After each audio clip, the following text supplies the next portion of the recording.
प्रीति बेटा उठ जाओ, तुम्हारे स्कूल जाने का समय हो गया है। नहीं माँ, मैं स्कूल नहीं जाऊंगी। क्यों बेटा?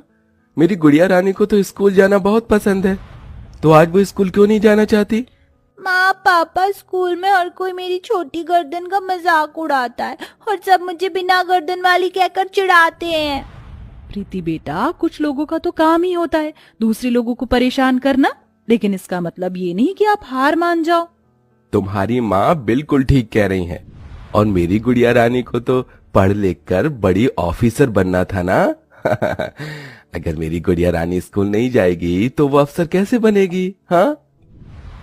हेमा, रमन, प्रीति के बाद प्रीति स्कूल के लिए रेडी होती है और रोज की तरह रमन अपनी साइकिल पर प्रीति को स्कूल छोड़ने जाता है।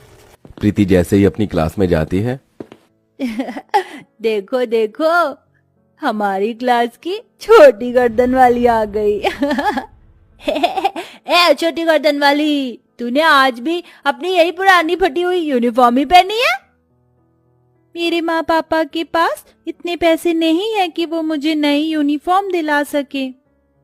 अगर यूनिफॉर्म खरीदने की औकात नहीं है तो तू इस स्कूल में क्या कर रही है? इतना कहकर शेफाली और मयंक मिलकर बेचारी प्रीति का बैग छीनकर उसे क्लास में रखी अलमारी के ऊपर फेंक देते हैं। ये तुम लोगों ने क्या किया? मेरा बैग इतनी ऊपर क्यों फेंक दिया? अब मैं पढ़ाई कैसे करूंगी? अगर इतना ही पढ़ाई करने का शौक है तो खुद जाकर अलमारी से उतार ले। लेकिन मैं तो ये भूल ही गया, तेरी तो गर्दन ही नहीं है, अपना बैग तू देखेगी कैसे? क्लास के सभी बच्चे प्रीति की छोटी गर्दन का मजाक उड़ाते हुए उस पर हंसने लगते हैं। के साथ साथ प्रीति की क्लास टीचर श्रुति का भी प्रीति के लिए बर्ताव बिल्कुल भी अच्छा नहीं था। स्टूडेंट्स, सबने लिख लिया? अब मैं इसे इरेज करने जा रही हूँ।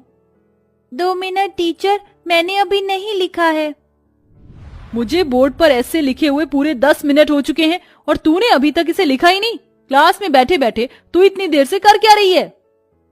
टीचर, आपने मुझे इन सभी स्टूडेंट्स के पीछे बिठाया है, इसलिए मुझे ठीक से ब्लैक बोर्ड दिखाई नहीं देता। तो तू क्या चाहती है, मैं तुझे यहाँ फ्रंट बेंच पर बिठाऊं ताकि तेरी छोटी गर्दन को देख देख कर मेरा मूड खराब हो जाए? न जाने स्कूल वाले भी कैसे कैसे गरीब और बेकार बच्चों को एडमिशन दे देते हैं। टीचर, अगर मेरी छोटी गर्दन है और मैं गरीब हूँ तो इसमें मेरी क्या गलती है? मैं भी तो इन सभी स्टूडेंट्स की तरह आपकी स्टूडेंट हूँ। तो अब तू मुझसे जुबान लड़ाएगी? श्रुति अपनी टेबल पर रखी और सीधा प्रीति के पास जाकर उसे बेरहमी से मारना शुरू कर देती है। बहुत दर्द हो रहा है। छोड़ दीजिए मुझे। आज तो मैं तुझे नहीं छोड़ूंगी। बड़ा शौक है ना तुझे मुझसे जुबान लड़ाने का? श्रुति प्रीति को मार मार कर उसके हाथ पैर लाल कर देती है। प्रीति को ऐसे दर्द से रोता देख सभी बच्चे उस पर हंसते हैं। प्रीति को इतना मारने के बाद भी श्रुति नहीं रुकती और प्रीति से ग्राउंड के पूरे कड़ी धूप में 50 चक्कर लगवाती है, जिससे प्रीति की हालत और खराब हो जाती है। प्रीति के लिए ये सब कुछ नया नहीं था। हर दिन प्रीति को उसकी क्लास में इन्हीं सब चीजों का सामना करना पड़ता था। स्टूडेंट, आज की क्लास यहीं खत्म होती है। ए छोटी गर्दन वाली, हमारे जाने के बाद सारी क्लास को अच्छे से साफ कर देना। मैं? और नहीं तो क्या, फीस तो तेरी कभी टाइम पर आती नहीं, इसलिए अब से तू रोज क्लास की सफाई करेगी। और अगर ये बात तूने किसी को भी बताई ना तो तेरी ये जो बची कुची गर्दन है ना, इसे भी खत्म कर दूंगी। सभी स्टूडेंट्स और टीचर क्लास से चले जाते। प्रीति देर तक स्कूल में रुककर अपनी सारी क्लास को साफ करती है। प्रीति रोज रोज के इन अत्याचारों को सहकर थक चुकी थी। सारी क्लास साफ करने के बाद प्रीति रोते हुए एक बड़ी सी चट्टान पर बैठकर खूब रोती है। भगवान जी, आपने क्यों मुझे इतनी छोटी गर्दन दी? सब लोग मेरा कितना मजाक उड़ाते हैं। मैं तो बस पढ़ लिख कर अपने माँ पापा का नाम रोशन करना चाहती हूँ, लेकिन हर कोई मुझे परेशान करता है। प्रीति चट्टान पर बैठी रो ही रही होती है कि तभी उसके पीछे की झाड़ियों में से कुछ आवाज आने लगती है। कौन है वहाँ? सामने आओ मेरे। प्रीति जैसे ही झाड़ियों को हटाती है तो देखती है कि वहां एक शेर जख्मी हालत में पड़ा है। शेर का एक पंजा शिकारी के बिछाए हुए जाल में फंस गया है, जिससे शेर के पंजे से काफी खून निकल रहा है। ये सब देख प्रीति बहुत डर जाती है। शेर, भागो यहाँ से। मुझे ऐसी हालत में छोड़कर मत जाओ। ये शेर बोल सकता है? हाँ, मैं बोल सकता हूँ। मेरी मदद करो और मेरा हाथ इस जाल से बाहर निकालो। प्रीति को शेर से डर तो काफी लग रहा था, लेकिन उसे इतनी तकलीफ में काबू रखती है और जाकर उस शेर का हाथ उस पिंजरे से निकाल देती है और देखते ही देखते शेर का जख्म अपने आप भर जाता है। ये क्या, तुम्हारे जख्म अपने आप कैसे ठीक हो गए? क्योंकि मैं एक जादुई शेर हूँ। तुमसे पहले यहाँ से कई लोग गुजरे, लेकिन किसी ने भी मेरी मदद नहीं की। आओ, तुमने इतनी छोटी होकर भी मेरी मदद की, इसलिए अब मैं तुम्हारी मदद करना चाहता हूँ। बताओ, तुम्हें क्या परेशानी है? शेर के पूछने पर प्रीति उसे अपने ऊपर हुए सारे अत्याचारों के बारे में बताती है। बस इतनी सी बात? हाँ, मैं अभी तुम्हारी इस परेशानी को हल कर देता हूँ। शेर के अंदर से एक सुनहरी चमकदार रोशनी निकलती है जो सीधा प्रीति के ऊपर जा गिरती है। अब तुम्हारी ये गर्दन कोई मामूली गर्दन नहीं, बल्कि एक जादुई गर्दन हो चुकी है।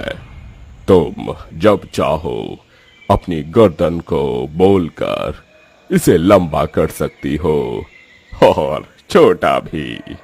अब तुम्हारा कोई भी मजाक नहीं उड़ाएगा। उस शेर की बात सुन प्रीति बहुत ज्यादा खुश होती है और अगले दिन प्रीति जैसे ही स्कूल जाती है। सबने पूरा लिख लिया है ना? Yes teacher. ये इसने इतनी पीछे बैठकर कैसे लिख लिया? श्रुति जैसे ही पीछे मुड़कर देखती है तो उसकी आंखें फटी की फटी रह जाती हैं। प्रीति ने जादू का इस्तेमाल कर अपनी गर्दन को किसी सीढ़ी की तरह लंबा कर लिया था, जिसके चलते वो पीछे बैठकर भी आसानी से लिख पा रही थी। चुड़ैल, कल तक तो उसकी गर्दन थी नहीं और आज इसकी ये सांप जैसी गर्दन कहाँ से आ गई? क्या हुआ टीचर, आप क्या मुझसे डर गई? आज तक तो आप मुझे डराती थी और आज मैंने आपको अपनी लंबी गर्दन से डरा दिया।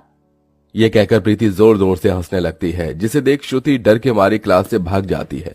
अगले दिन, आज तो हमने तुम्हारा बैग फिर ऊपर फेंक दिया है, अब तुम इसे नीचे कैसे उतारोगी? अगर तुम चाहती हो कि हम तुम्हारा बैग नीचे उतार दें, तो तुम्हें हमारे जूते साफ करने होंगे। इसकी कोई जरूरत नहीं है, अब तो मैं अपना बैग खुद भी ले सकती हूँ। ऐ मेरी जादुई गर्दन, चल जल्दी से लंबी हो जा।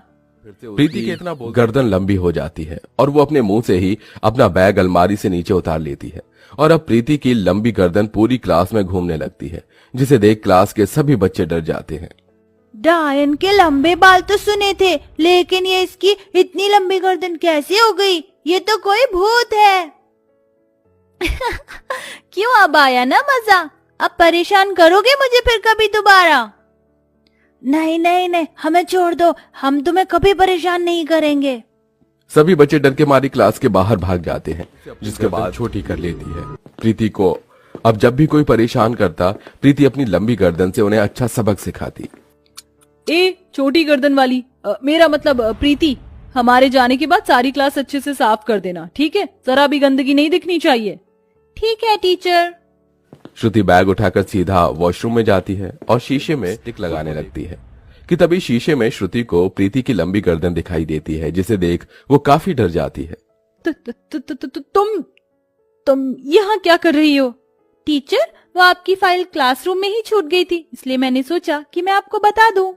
प्रीति की बात सुन और उसकी लंबी गर्दन को देख बेचारी श्रुति वहीं बेहोश हो जाती है और ऐसे ही कई दिन गुजर जाते हैं। एक दिन प्रीति जैसे तो सभी बच्चे मिलकर उसके हाथ पैर और गर्दन पकड़ लेते हैं। छोड़ो मुझे, छोड़ो, ये क्या कर रहे हो तुम लोग?